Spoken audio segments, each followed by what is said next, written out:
Hi dear viewers, I hope that you are all fine and dandy. Again I have brought a topic. The topic is going to be very interesting. I'm going to start from the scratch. Our topic is all about letter. From letter. What is letter? What is word? What is alphabet? What is phrase? What is clause? What is sentence? Guys आज का जो हमारा topic है वो बिल्कुल base से है. Grammar का जो बेस है बिल्कुल बेस से है. बेस में जो हमारे पास सबसे पहले जो होता है वो हमारे पास लेटर होता है. जो लेटर होते हैं ना, हम इसको एक्सप्लोर करते हैं कि लेटर क्या होते हैं असल में. Letter A B C D E F G H I J K L M N O P Q R S T U V W X Y Z. A से लेकर जेड तक ये जो होते हैं इंडिविजुअल, मतलब मैं अगर ए की बात करूं तो ए एक लेटर है. अगर मैं इंडिविजुअल बी की बात करूं तो बी लिहाजा एक लेटर है. लेटर यहाँ पर हमारे पास दो किस्म के लेटर होते हैं. We have two kinds of letter. First one is vowel and second one is consonant. Letter further divided into two kinds, into two groups like vowel and consonant. सारे जो वावल है हमारे पास ये है 26. होल वावल जो है वो कितने हैं? 26. अब इस 26 को हम दो ग्रुपों में जो है इसको डिवाइड करते हैं. इसमें है हमारे पास 5. 26 से 5 माइनस करो, कितने बचे? 21. तो ये 21 जो है ये हमारे पास कॉन्सोनेंट है. वावल कौन से हैं? ए ई आई ओ यू. ये जो है हमारे पास ये है वावल. और ए ई आई ओ यू से इसके अलावा जो है ये हमारे पास है कॉन्सोनेंट, जैसे B C D F G H I J K L Z तक. इस पांचों को हटा के ये जो बाकी रह गई इसको क्या कहते हैं? कॉन्सोनेंट कहते हैं. तो ये हमारे पास क्या है? ये कॉन्सोनेंट है. अब इसके बाद हमारे पास होते alphabet. The question will be arising in your mind that how many alphabets are there in English, how many letters are there in English. ये भी क्वेश्चन होगा आपके जहन में कि अल्फ़ाबेट क्या होते हैं और लेटर क्या होते हैं. कितने लेटर्स होते हैं और कितने जो है अल्फ़ाबेट होते हैं. तो मैंने लेटर के बारे में बता दिया कि इंडिविजुअल, जैसे अगर मैं ए की बात करूं ये एक लेटर होता है हमारे पास. अगर बी की बात करूं तो ये भी एक लेटर होता है हमारे पास. और वावल क्या है? The whole set of letters is called alphabet. The whole set of letter is called alphabet. इसका मतलब क्या है? इसका मतलब ये है कि ए से लेकर जेड तक ये सारे को कंबाइन करके, when we combine from A to Z, this all called what? Alphabet. A से लेकर जेड तक ये सारे एज ए होल ये क्या कहलाते हैं? ये अल्फ़ाबेट होते हैं. अगर हम इंडिविजुअल की बात करें ए की, इसको हम अल्फ़ाबेट नहीं कह सकते क्योंकि ये एक लेटर है. तो ये हमारे पास क्या है? अल्फ़ाबेट है. उसके बाद हमारे पास होता है वर्ड. कि वर्ड क्या होता है? अब देखो, what is word? Word is a group of letter. अब ये जो है लेटरों का एक मजमुआ होता है words. It has its self meaning. It has its self meaning. इसका एक मीनिंग भी हो सकता है. अगर मैं कहूँ यहाँ पे मैं लिखूँ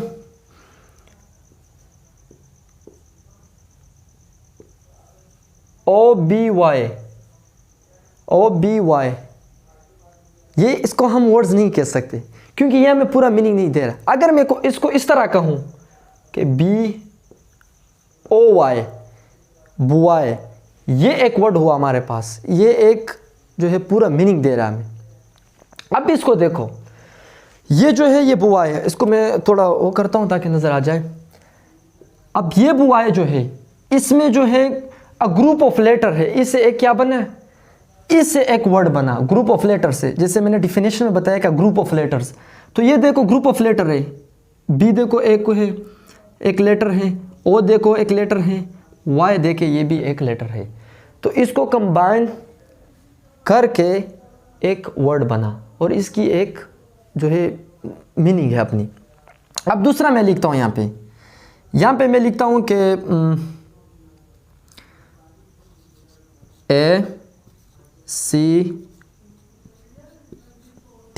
ACT, इसको कंबाइन, इसको जब हम कंबाइन करते तो इसे क्या बनता है, ACT, एक्ट या कैट। तो इससे एक वर्ड बना जो मीनिंगफुल है और हमें ये क्या दे रहा है, पूरा मीनिंग दे रहा है। और इसके अलावा इसमें एक एक्सेप्शनल वो है, वो मैं यहाँ पे लिखता हूँ। हमारे पास दो लेटर है, वो कौन से, वो है हमारे पास एक ए और एक आई। ये जो है लेटर है और ये ए जो है ये एक मीनिंग दे रहा है हमें। ए माना एक, आई माना मैं। ये ना के ग्रुप ऑफ लेटर है, ये सिंगल लेटर है और पे भी हमें जो है पूरा क्या दे रहा, पूरा मीनिंग दे रहा। तो लिहाजा ये भी मीनिंगफुल है, ये भी एक एक्सेप्शनल केस में इसको भी रख सकते हो। तो we have studied this and further we will start from. So now we have phrase, and after word you have to discuss phrase. What is phrase? Phrase is a group of words. It does not contain any subject and predicate. Moreover, it does not give us any sense. Phrase जो है ये a group of words है। ये न इसमें न subject होता है और न प्रेडिकेट होता है। ये न सब्जेक्ट लेता है और न प्रेडिकेट लेता है। प्रेडिकेट क्या है, सब्जेक्ट क्या है, फर्स्ट वीडियो में मैंने ये डिस्कस किया है, ये जो वर्ब का वीडियो है, और मज़ीद इसको डिस्कस करेंगे। More ever it does not give us any sense, ये हमें मीनिंग नहीं दे रहा पूरा। जब तक फ्रेज़ सेंटेंस में इस्तेमाल न हो तो ये हमें कोई मीनिंग नहीं दे रहा। अगर ये फ्रेज़ सेंटेंस में इस्तेमाल हो जाए तो हमें वहाँ पे जो है पूरा मीनिंग दिया है। यहाँ पे देखो मैंने एग्जांपल लिखा हुआ, अ लिटिल बॉय, एक छोटा बच्चा, अ लिटिल बॉय, यह हमें पूरा मीनिंग नहीं दे रहा है, ये मीनिंगलेस है। अगर मैं कहूँ कि आई सा अ लिटिल बॉय, आई सा अ लिटिल बॉय, अगर मैं इसको सेंटेंस में इस्तेमाल कर रहा हूँ तो ये हमें पूरा मीनिंग देता है। यहाँ पे this is our second one, an apple, an apple. It does not give us any meaning. It does not give us any sense unless we use it in a sentence or in a class. When it comes to a sentence, it gives us a complete sense. But over here it stands alone, it does not give us any sense. This boy, sorry, this bag, this is my bag. This bag is mine. Now I have used it in a sentence. Over here it gives us a sense. If it stands alone, this bag, it does not give us any sense or any complete meaning. This is phrase. After that we have class. What is class? Class is a group of words. This is also a group of words. It is also a group of words. But what's the difference between class and phrase? Let's see. Which has on subject and predicate. It has on subject and predicate, while in phrase it does not have any subject and predicate. It may give or not give us a complete sense. Sometimes it gives us a sense, complete sense, but sometimes it does not give us a complete sense. देखिए guys, ये class जो है हमारे साथ जो class है ये हमें पूरा मीनिंग दे रहा होता है और कभी पूरा मीनिंग नहीं दे रहा होता है। इसमें फ़र्ज़ है, इसमें थोड़ा सा जो है डिफरेंस है। वो डिफरेंस क्या है? If you work hard, if you work hard, अगर आप मेहनत करोगे, तो क्या होगा? हालांकि इसमें अपना सब्जेक्ट भी है, ये ना, ये इसका सब्जेक्ट है यू, और सब्जेक्ट के अलावा जो हिस्सा होता है उसे प्रेडिकेट कहते हैं हम। ये वर्ब के बाद जो हिस्सा कहते हैं उसको क्या कहते हैं? प्रेडिकेट कहते हैं। इसमें अपना सब्जेक्ट भी है और प्रेडिकेट भी है, और ये हमें पूरा मीनिंग नहीं दे रहा। इफ़ यू वर्क हार्ड, अगर आप मेहनत करोगे तो क्या होगा? तो मीनिंग तो नहीं दे रहा नहीं। इसलिए इसको कहते हैं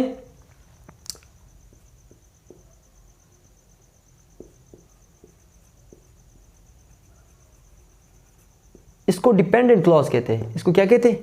डिपेंडेंट क्लॉज, क्योंकि ये डिपेंड कर रहा है दूसरे सेंटेंस पर।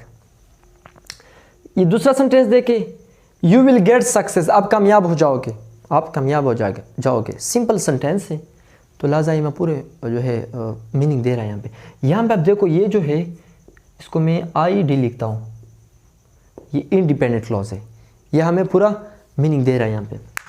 तो लिहाजा ये फ़र्क है क्लास में। क्लास ग्रुप ऑफ वर्ड्स होता है, फ्रेज भी ग्रुप ऑफ वर्ड्स होता है, लेकिन फ्रेज और क्लास में ये फ़र्क है कि फ्रेज में ना सब्जेक्ट होता है ना प्रीडिकेट होता है। क्लास में सब्जेक्ट होता है, अपना प्रीडिकेट होता है, और ये हमें मीनिंग दे रहा होता है। फ्रेज जो है हमें पूरा मीनिंग नहीं दे रहा होता है until unless we use it in a sentence. So further, we will go and we will study a sentence. That what is? Okay guys, after class we have sentence. What is sentence? Sentence is a group of words. It has own subject and predicate. It gives us a complete meaning. Sentence जो होता है ये लफ्ज़ों का एक मजमूआ होता है, इसमें एक अपना सब्जेक्ट होता है और प्रेडिकेट होता है, और इसके अलावा ये जो है हमें पूरा मीनिंग दे रहा होता है। क्लास में क्या था, उसमें भी एक सब्जेक्ट था और प्रेडिकेट था, लेकिन वो हमें पूरा मीनिंग दे रहा था और सम टाइम नहीं दे रहा था। तो इसको एग्जांपल के ज़रिए से जानते हैं सेंटेंस को। सेंटेंस बेसिकली होता क्या है? He plays hockey, he plays hockey. यहाँ पे जो ही है, यहाँ पे ही, ये हमारा एक सब्जेक्ट है, और इसके अलावा जो हिस्सा है ये प्रीडिकेट है। हम इसको पी लिखते हैं यहाँ पे, ये प्रीडिकेट है, इसमें सब्जेक्ट है और प्रीडिकेट है, और हमें पूरा मीनिंग दे रहा है कि वो क्रिकेट खेलता है, पूरा मीनिंग दे रहा है यहाँ पे। दूसरा सेंटेंस है दे रीड बुक्स, वो किताबें पढ़ते हैं। दे जो है ये एक सब्जेक्ट है, रीड बुक्स जो है ये एक प्रीडिकेट है, और हमें पूरा मीनिंग दे रहा है कि वो किताबें पढ़ते हैं। यहाँ पे देखो Ahmed speaks English, Ahmed English बोलता है, तो यहाँ पे अहमद जो है ये हमारा एक सब्जेक्ट है, और इसके अलावा जो हिस्सा है ये हमारा प्रीडिकेट है।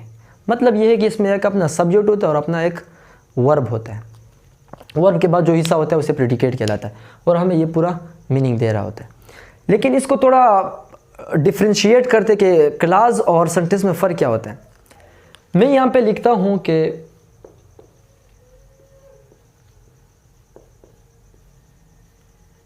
इफ़ यू वर्क हार्ड, अगर आप मेहनत करोगे, तो यहाँ पे आप देख सकते हो डियर व्यूअर्स कि यहाँ पे यू जो है ये एक सब्जेक्ट है, और इसके बाद जो हिस्सा है ये प्रीडिकेट है, लेकिन लिहाजा ये हमें पूरा मीनिंग नहीं दे रहा है। हम इसको सेंटेंस नहीं कह सकते। क्यों? क्योंकि ये एक क्लास है, ये डिपेंडेंट क्लॉज है। इसलिए तो हमने क्लास में पढ़ा कि क्लास हमें पूरा मीनिंग दे रहा होता है और सम टाइम नहीं दे रहा होता पूरा मीनिंग। तो लिहाजा ये सेंटेंस नहीं है, ये एक क्लास है। इफ़ यू वर्क हार्ड, अगर आप मेहनत करोगे, हालांकि इसमें अपना सब्जेक्ट भी है और प्रीडिकेट भी है, लेकिन फिर भी ये जो है हमें पूरा मीनिंग नहीं दे रहा होता। तो इससे ये जाहिर हो सकता है, हम ये कह सकते हैं कि हर क्लास को आप सेंटेंस नहीं कह सकते हो, हर क्लास को आप सेंटेंस नहीं कह सकते हो, हर सेंटेंस को आप क्लास कह सकते हो। वो क्यों? वो डिपेंडेंट और इंडिपेंडेंट क्लॉज के ऊपर डिपेंड कर। ये डिपेंडेंट क्लॉज जो होता है ये सेंटेंस नहीं होता है, ये असल में क्लास होता है। और ये इंडिपेंडेंट क्लॉज जो होता है ये क्लास भी होता है और सेंटेंस भी होता है। इसको आप क्लास भी कह सकते हो और सेंटेंस भी कह सकते हो। और डिपेंडेंट जो है उसको आप सेंटेंस नहीं कह सकते हो, क्योंकि वहाँ में पूरा मीनिंग नहीं दे रहा होता, वो डिपेंड कर रहा होता है दूसरे सेंटेंस के ऊपर। इफ़ यू वर्क हार्ड, अगर मैं यहाँ पे लिखूँ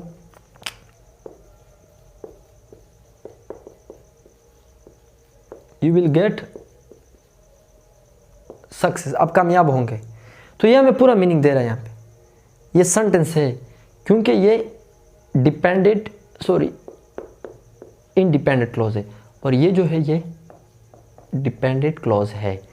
तो ये हमारे पास सेंटेंस भी है और क्लास भी है, और ये हमारे पास सेंटेंस नहीं है बल्कि ये हमारे पास क्लास है। So dear viewer, we have talked about so many things and from basic to advance, basic से लेकर एडवांस तक ये सारी चीज़ें जो है डिटेल से जो है हम इसको डिस्कस करेंगे। हमने लेटर को डिस्कस किया, उसको डिफ्रेंशिएट किया कि लेटर में क्या होते, कॉन्सोनेंट होते, वावल होते, उसके बाद अल्फ़ाबेट की बात की हमने, उसके बाद हमने फ्रेज की बात की, उसके बाद हमने क्लास की बात की, क्लासों में फ़र्क वाज़े किया कि डिपेंडेंट क्लॉज होता है और इंडिपेंडेंट क्लॉज होता है। उसके बाद हमने सेंटेंस की बात की कि सेंटेंस जो होता है ये इसमें अपना भी सब्जेक्ट होता है और प्रेडिकेट होता है, ये हमें पूरा मीनिंग दे रहा होता है। और उसके साथ साथ हमने क्लास और सेंटेंस को डिफ्रेंशिएट किया कि सेंटेंस और क्लास में फ़र्क क्या होता है। So we have discussed that all thing.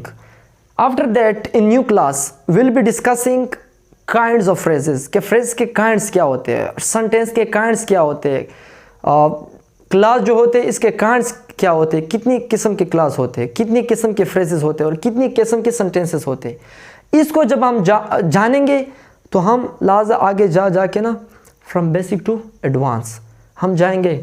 So we have discuss lot of things. Take care. Good bye. Bye bye. Thank you so much. Thank